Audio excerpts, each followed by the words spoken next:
Hi, this is Dan Miller. I write for DTN and Progressive Farmer, and as part of my job, I travel around to different events to look at new equipment. But one of the more interesting events recently was the 2019 agBOT Challenge at Purdue University. This event brings teams from universities and private companies from all over the United States, Canada, and this year from Egypt.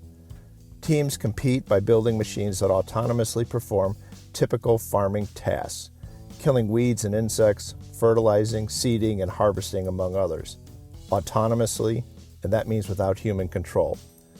For example, this year's agBOT teams married onboard computers loaded with digital images of weeds to everyday spray nozzles.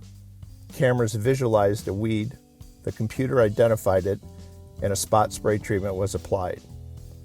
All this in the time it took the bot to travel the distance from the camera out front to the nozzles at the rear. Steve Garish and his daughter Rachel of Garish Farms in Rockville, Indiana, created this event in 2015 as a way to demonstrate the power of high-speed broadband in rural America. That's if there was high-speed broadband in rural America. Let's move on into the interview I did with Steve at the challenge. You're going to hear some noise and wind in the background. My apologies. We did this in a tent full of visiting kids on a windy day.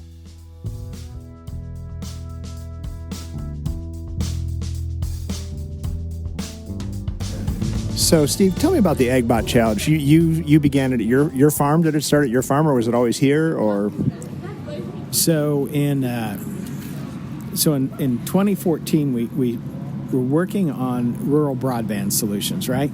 And I was reading this book, and it said to get people to understand the issue, you have to create a vision and give them an example of how that could happen, right? So we came up with this idea about if we had unlimited broadband, what could we do in rural America for ag farming, right?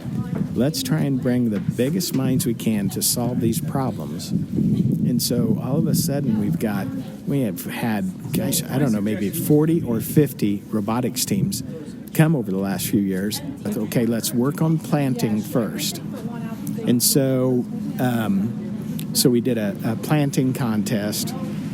And it was funny the first year, a lot of the schools were afraid to come because they may fail. But after they realized, no, it's okay, you come here and you can try stuff, right? Mm-hmm. So it worked really well. And we used as a model the DARPA contest.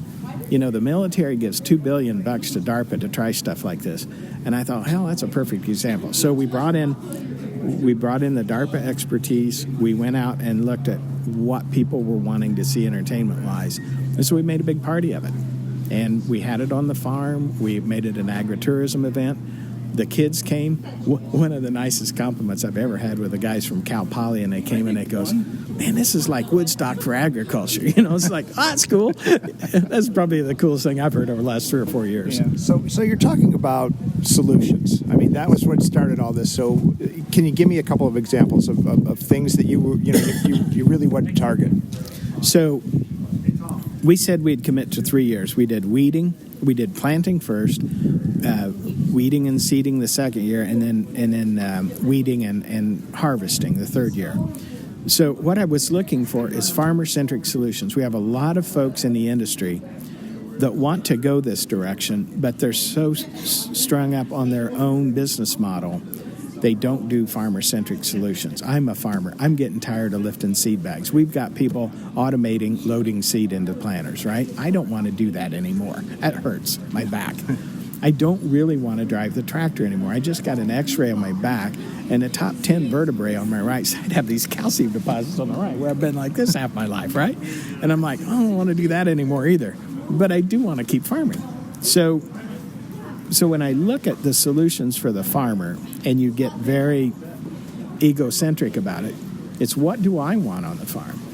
And it is working. We've got the guys that are engineers for Seed Corporation. They're building a bunch of 200 horsepower autonomous vehicles. They're planting, they're spraying. That group have all graduated from the agBOT Challenge. You got Sabanto guys. Craig Rupp was at Climate Corp. He quits. He's been a judge for 3 years at agBOT. The guy that won our contest, Kyler Laird, they're out traveling around in a semi with a sleeper, planting autonomously in Nebraska right now, and he just called me. He's going to plant on our farm here in the next few days. Purdue had been talking to us about migrating it, and it's perfect timing for us because we want to implement the solutions now. We're seeing some great ideas. Purdue can take this to the next level, with participation, with expertise. I can still influence the farmer-centric challenges, and they're listening to that. I'm not trying to drive research at Purdue. I'm trying to solve problems on my farm, and they like that. And we bring farmers to the table.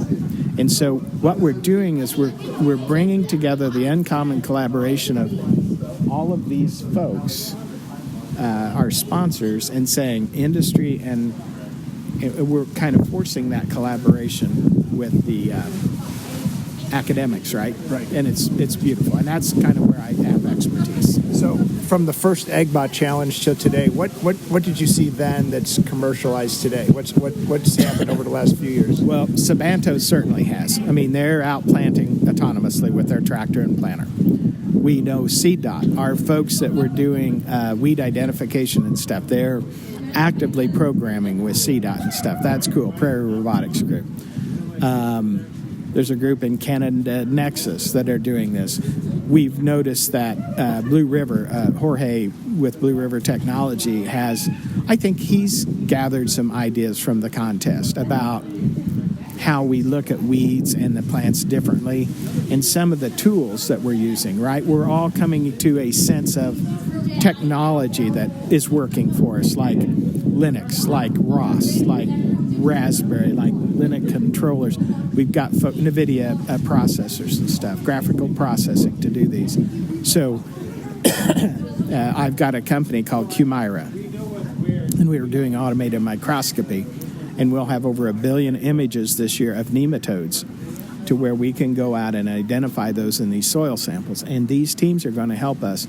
We will be mining and learning about new nematodes, and we will be learning about them during the growing season. We've never done that before in ag.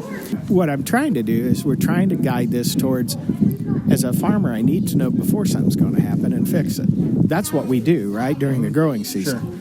So we're really focused about getting these agBOTs out there, identifying and killing the weeds, looking at the diseases, digging down in the soil, looking at the soil solution and what the microflora and microfauna and the microbiome is all about, and doing a fertility at the same time with all the same device. And you're going to see those next year. And in 2020, we will have the automated parascans from Qmira in the marketplace, and we're looking for partners to do that now. So we're looking at separation techniques to work with it. Right now, we can do it at the edge of the field. We want to see the device go out and just do it. We don't need to do soil sampling. We need to do soil organism identification. When you really look at, as we're looking at solving these problems, these teams are actually guiding us to those answers too.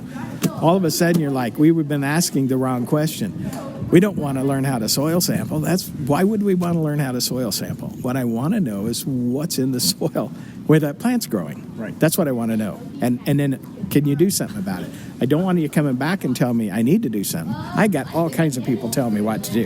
What I want is tell me you sprayed it with a fungicide, tell me you sprayed it with a nematicide, tell me you killed the weed. I'll be really, really happy. Then I can go fishing and read the results. Identify the problem, Yes. and then come up with a technology to deal with it. So Yes. you want to know not only what's in the soil nutrient-wise, say, but what's in the soil, what's really in the soil, get an analysis of everything that's in that soil, right? Yes. So right now, the drones and these agBOTs, we're going out there, we're identifying a corn plant that needs fertilizer. Well, wait a minute. If we'd have done a soil test right before you planted or right at planting, you'd have known what to put on there and you wouldn't have had the problem. Right. That's where we need to go. Do you think the technology is there to literally do that, to absolutely. sample the soil as you're putting the seed in the ground? Absolutely. You think so? Absolutely. Okay. Yep.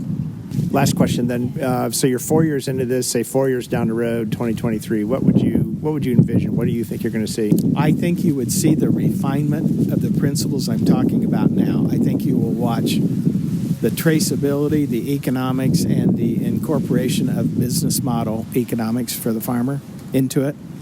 As we look at, okay, we're figuring this out. We've got the libraries. We know where we're going. What what are some of the economical models we can have. I think we'll see that evolve from some of the contestants here.